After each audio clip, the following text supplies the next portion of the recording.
Hello viewers, आप सबका खुशामदीद और भलीकार है सिंधी रंधणे में। आज मैं आपके साथ बनाना केक की रेसिपी शेयर करूंगी। और आप मेरी आगे की रेसिपीज देखना चाहते हैं तो मेरे चैनल को सब्सक्राइब, लाइक और शेयर कीजिए। ये मैंने 3 बनानास लिए थे, उसको मैंने पील करके उसके बाद इसको मैंने इस तरीके से कटिंग किया था और ये मैंने फोक लेके इसको मैश कर रही हूँ। और आपको सारे बनानास जो है इस तरीके से मैश करने हैं अच्छे से। अभी मैंने बनाना जो है मैश कर लिए हैं, तो उसके बाद हम इस दूसरा बाउल लेंगे। ये मैंने एक बड़ा सा बाउल लिया है और उसके बाद मैंने एक बड़ा सा स्टैंड। अब इस स्टैंडर में हम 1 कप मैदा डाल रहे हैं। फिर उसके बाद हम इसमें 1 टेबल स्पून बेकिंग पाउडर डालेंगे,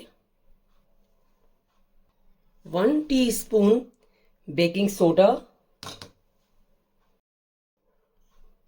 2 टीस्पून सिनेमन पाउडर।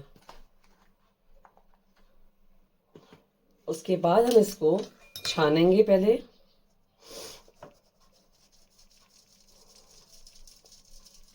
जब भी आप बेकिंग करें तो जो भी चीज़ें जैसे बेकिंग सोडा या मैदा वगैरह होता है तो पहले स्टैंडर में छान के फिर इसमें शामिल करें। और छानने के बाद जो है हम इसको बाउल को साइड में रखेंगे और फिर जो हमने मैश किया था बनानास उसको हम लेंगे। पहले इसमें हम जो है 3 एग्स डालेंगे।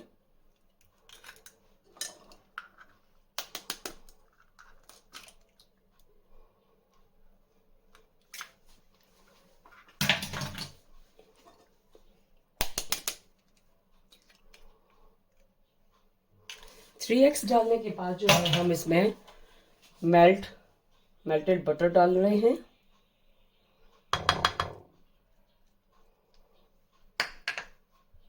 उसके बाद हम बीटर लेंगे और बीटर से बीट करेंगे इसको।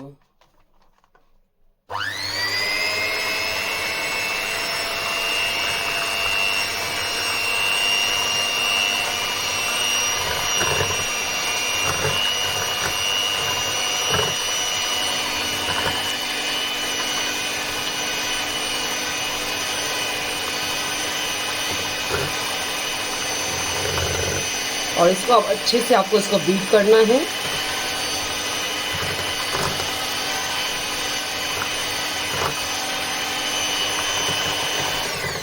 उसके बाद हम इसमें 1 कप आइस शुगर ऐड करेंगे। अगर आइस शुगर आपके पास अवेलेबल नहीं है तो आप शुगर 1 कप लेके ग्राइंडर में ग्राइंड करके पाउडर फॉर्म में बना सकते हैं। अगर आपके पास घर पे ब्राउन शुगर है तो वो भी आप ऐड कर सकते हैं।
इसको मैंने अच्छे से बीट कर लिया है। तो हमने जो ये बाउल रखा था साइड में फ्लोर का, तो उसमें हम 1/2 टीस्पून वनीला एसेंस इंक्लूड कर रहे हैं इसमें।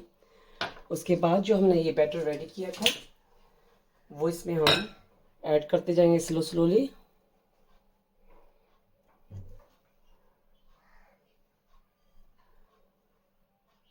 उसके बाद मैंने बनाना और जो बटर का जो रेडी किया था वो उसमें डाल दिया है। और अब हम बीटर लेके फ्लोर और बाकी चीज़ें जो है अच्छे से इसमें मिक्स करेंगे।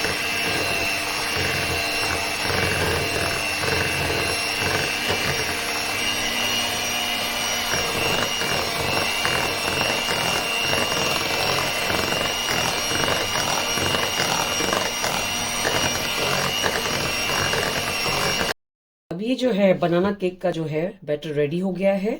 तो अब हम इसको बेक कंटेनर में डालेंगे।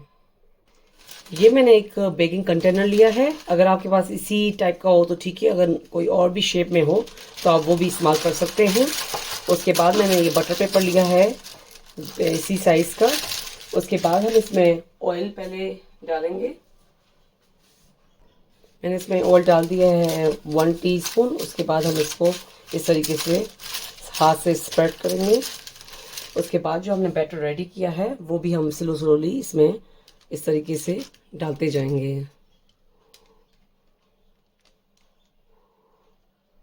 और ये देखें बैटर कितना अच्छे से रेडी हो गया है। उसके बाद हम डालने के बाद इसको इस तरीके से एक होल कर लिया है। अब मैंने ये OTG ओवन जो है वो स्टार्ट कर लिया है। ये मुझे रखना था 180 डिग्री पे, तो मैंने इसको 180 डिग्री पे रख लिया है। उसके बाद जो है हम इसमें बेक करेंगे, तो ऊपर और दोनों साइड से करेंगे, टॉप एंड बॉटम से, तो वो अच्छे से बेक हो जाएगा। उसके बाद जो है हमें रखना है 45 मिनट्स के लिए, तो मैं इसको 45 मिनट्स पे रख रही हूँ। तो अब हम इसमें बेक करने के लिए इसमें डालेंगे। क्योंकि मैंने ओवन थोड़ी सी पहले ऑन कर लिया था, तो वो थोड़ा सा गर्म होगा, तो बेक करने में बहुत इजी रहेगा। तो हमने इसको बेक करने के लिए डाल दिया है और हम इसको 45 मिनट्स के लिए छोड़ देंगे बेक करने के लिए। अब ये केक बेक हो चुका है, तो अब हम इसको निकालेंगे और इतनी अच्छी खुशबू आ रही है। और ये देखिए केक हमारा अच्छे से बेक हो चुका है। तो ये बनाना केक रेडी हो चुका है। तो हम इसको 10 से 15 मिनट के लिए रखेंगे। उसके बाद हम इसको कट करेंगे। ये तकरीबन 15 से 20 मिनट हो चुके हैं, तो मैं इसको साइड से बटर पेपर को निकाल रही हूँ। और फिर हम इसमें निकाल के प्लेट में रखेंगे और फिर अब हम इसको कटिंग करेंगे।